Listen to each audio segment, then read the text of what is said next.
This is First Strike right here on VSiN. I'm your host, Dave Ross. A little bonus coverage for you today for our YouTube watchers, and it is great to be joined, as always, by Reed Kuhn. Follow him on Twitter as I do, at Fightnomics. Does a great job analytically breaking down the fights. And boy, Reed, what a card we have at UFC 269. Cannot wait for this showcase of talent that we have. And, of course, when you start off at the top, and you've got the co-main and the main event, of course, we've got straps on the line here in those bouts. Let's go right to 155 pounds. Let's go with the champion du Bronx, Charles Oliveira, a small underdog against the Diamond here, Dustin Poirier, coming in at minus 140.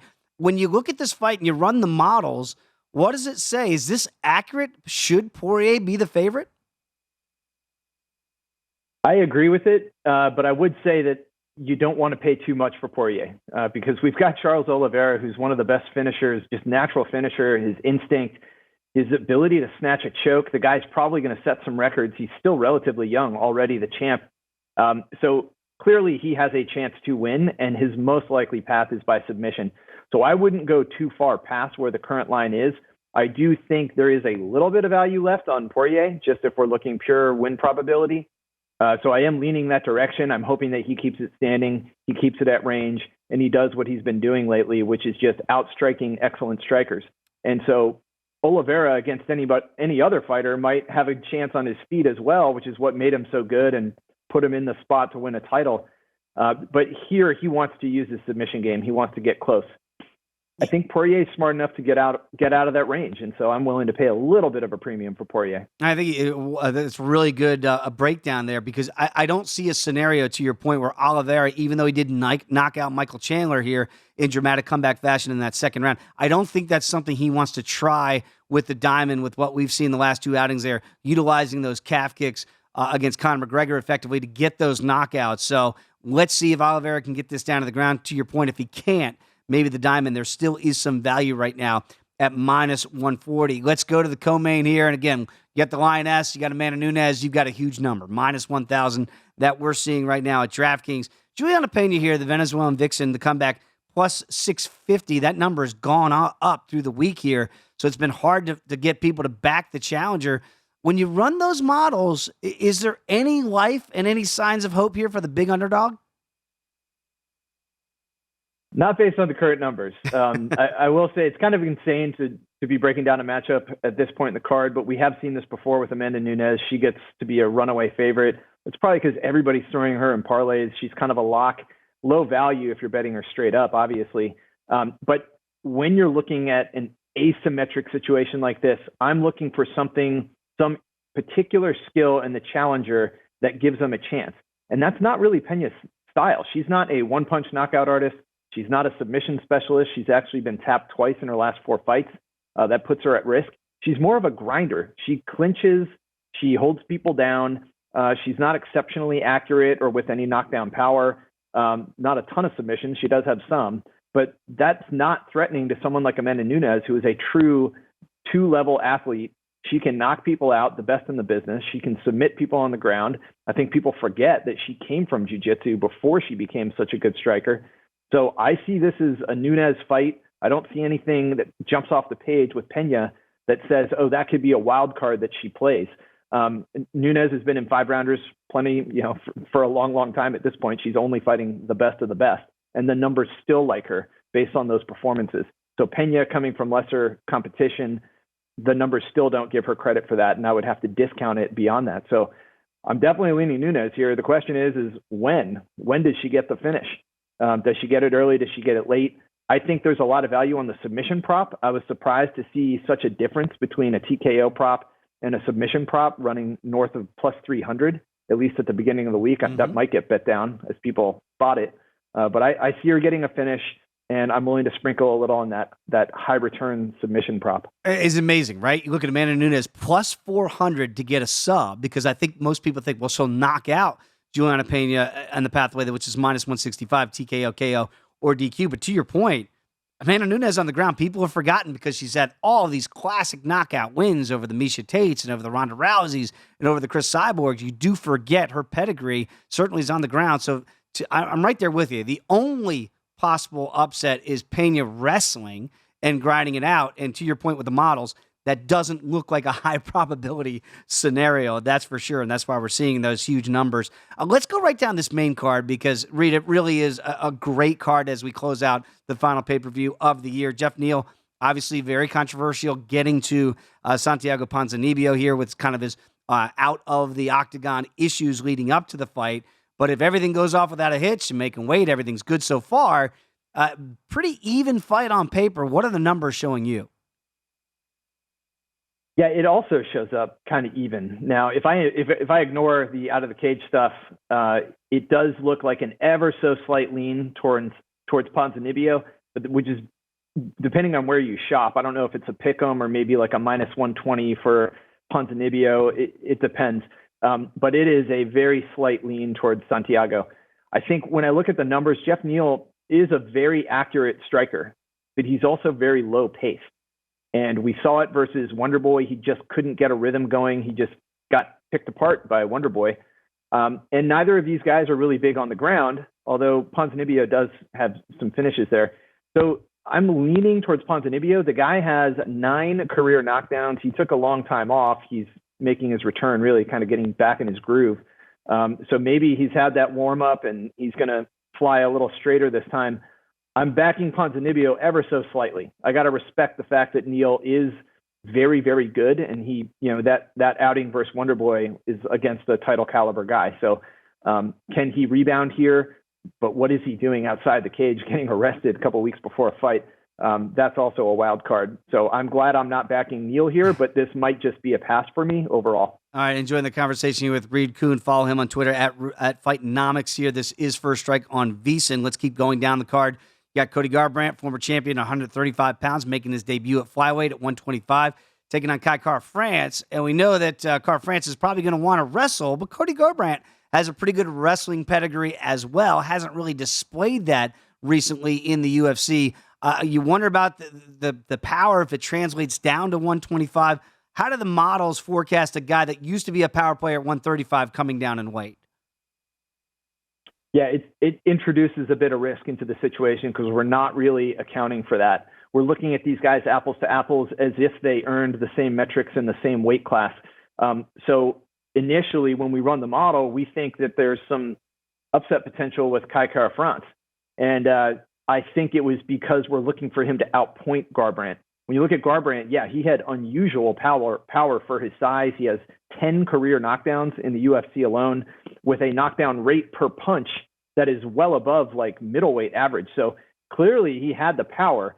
To your point, does he keep that power 10 pounds lighter? I don't know. It doesn't always work for folks. And his style is reliant on the power. He does have a slower pace. So I'm actually predicting a little bit of a striking duel here. I don't think Kara-France is going to take it to the ground any more than Garbrandt will. I think they will test each other at range, and it's going to be more the precision and pace of Kara-France versus that big power of Garbrandt. If he doesn't get the bomb, I think Kara-France could be live on the cards. Now, in a 3-round fight, I'm also less concerned about is fatigue an issue, is cardio an issue. I think these guys will go 3 rounds, but Garbrandt also cutting weight. Will he be able to go 3 rounds as hard as he could before? That's also a risk. So there are some confounding factors. I am going to try to make a small play on Kai Kara-France here, and I'm getting a little bit of plus money on it. So why not? Yeah, and again, to your point, if this is a stand-up fight, right? And we know Garbrandt's chin sometimes has been tested in the past too. It hasn't always passed that test. Plus 300 KO, TKO, or DQ for the challenger here. Kai Kara-France as the underdog. That'd be very interesting. I don't think a lot of people forecast that, but again, if you see a stand-up fight, there could be some value there, plus 300. Howie and Paiva is a very interesting name here going up against the Sugar Show, Sean O'Malley. We understand why Sean is such a big favorite. He's a fan favorite, obviously. Minus 310 is what we're seeing here. When you run those numbers, is that too big a favorite? Well, first of all, let's acknowledge some of these numbers from Sean O'Malley. His accuracy is, as long as we have some threshold for like at least having 3 or 4 fights in the UFC, his accuracy is arguably the best in the entire UFC. He lands his power punches with 58% accuracy, basically more often than not. He's landing a big punch.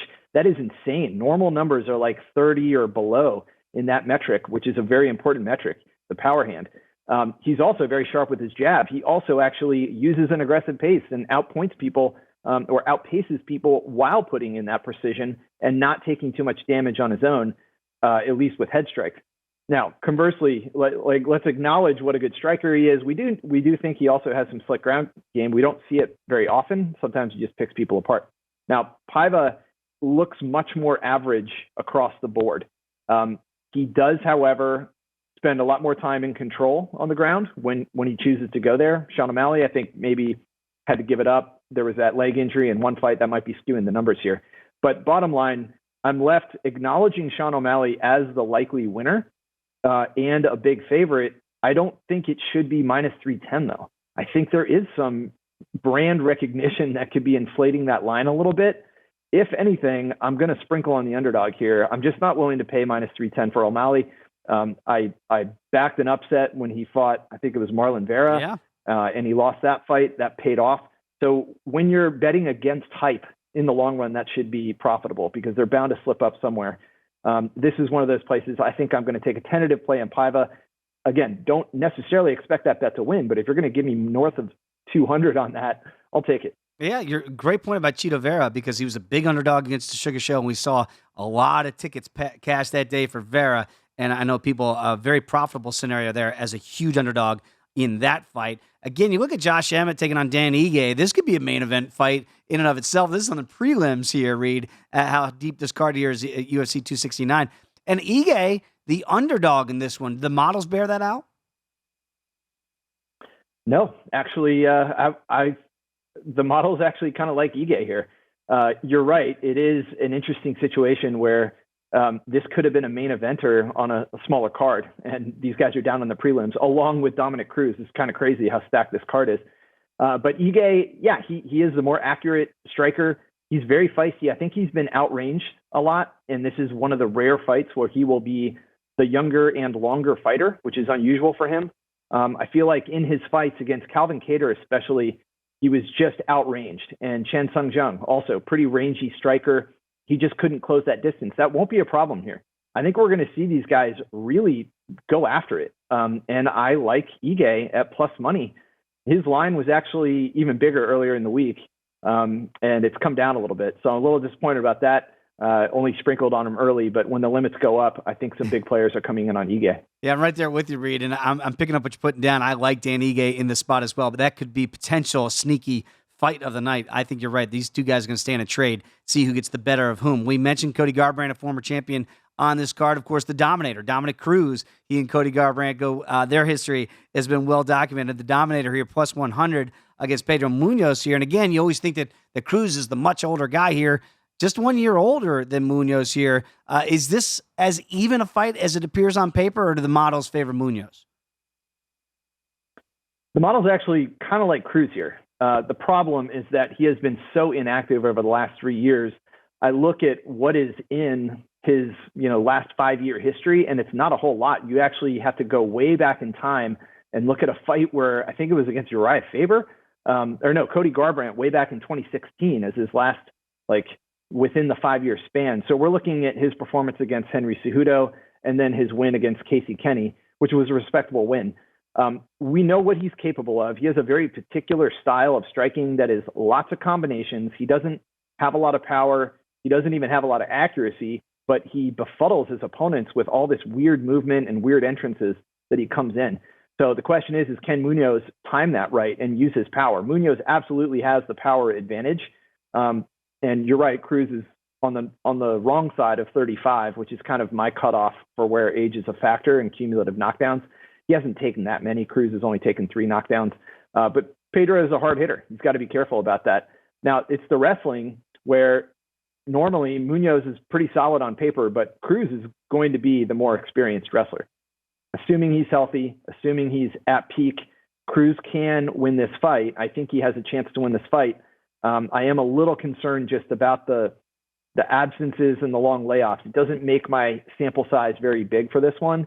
I'm approaching this kind of as a newcomer fight, like someone just barely qualifying for the model, and I have a lean. I'm not going to go nuts, but I'm actually liking Cruz here, so I'm gonna sprinkle a little on him. Okay, well, no truth to the rumor that if Dominic gets his hand raised, that he's going to fight Daniel Cormier next. Those two guys having a little bit of beef. Let's talk about Augusto Sakai here against Tai Tuivasa. You get the big boys going to bang it out here, and this fight appears rather even on paper. What do the numbers show you? Yeah, this is a stylistic difference. Tuivasa, Sakai, you got power versus pace. Sakai is going to have the jab. He's going to have the combinations. He's going to be trying to engage, but I think it's Tuivasa who's going to have a huge power advantage. Sakai is not a one-hitter quitter. Tuivasa is, absolutely. And he's pretty crafty on the inside. When things get mixed up, he lands some shots that don't look like they're big windups, but they put people down. So I think Tuivasa is going to find that opportunity. You got 3 rounds, 2 guys who basically never take takedowns. Attempt takedowns even. There's only been 1 landed between their combined careers, which is kind of nuts. So we know they're going to stand, and Sakai is willing to stand. I think he's going to eat it at some point. I think Tuivasa is going to be too much power for him. Tuivasa might take some pressure, and it might look like he's backing up or look like he doesn't have the upper hand in terms of the combinations, but eventually I think he does catch him. So I like Tuivasa here. I think 3 rounds is plenty of time to hope for a big hit and a knockdown, maybe a finish. But Tuivasa is definitely my guy here. All right, and if he wins, he's going to do a shoey. That's just what he does. I always feel bad for the fan that gives him the shoe when he drinks the beer. Then you got to put the shoe back on and wear it home. That always seems like an odd situation. Reed, when you look at this card here, out of all the fights we've already discussed, is there another fight on the card that your models really favor? Well, it really favored Jillian Robertson. Unfortunately, so does the market. So the way I've been approaching that one is saying, if you need someone to parlay Amanda Nunes with, look at Jillian Robertson. She has massive advantages on the ground. She is one of those fighters who likes to be a stifling wrestler. She spends a lot of time on the mat. And then on the other hand, you have Cachoeira, who has her ground control number is 6%. Ooh. Okay, think about that. Average would be 50. We've got, the majority of the time for Robertson being in control on the mat, and then someone who is really not used to being there. So Robertson will absolutely close the distance, and I think she wrestles this one, maybe even gets a submission. But for sure, she is parlay fodder. All right, minus 410 right now for Jillian Robertson, but the numbers do not lie. Reed Kuhn, always appreciate the breakdowns here. Again, follow him on Twitter at Fightnomics. Enjoy the fights, Reed. And again, I can't wait to have you back here on First Strike on VSiN. All right. Yeah, can't wait. It's going to be a great card. Again, I want to thank everybody for joining us here on YouTube. But don't forget, each and every Friday right here on VSiN, it is First Strike. We got all the angles for all the fights each and every week. Enjoy the fight card. We'll see you next time.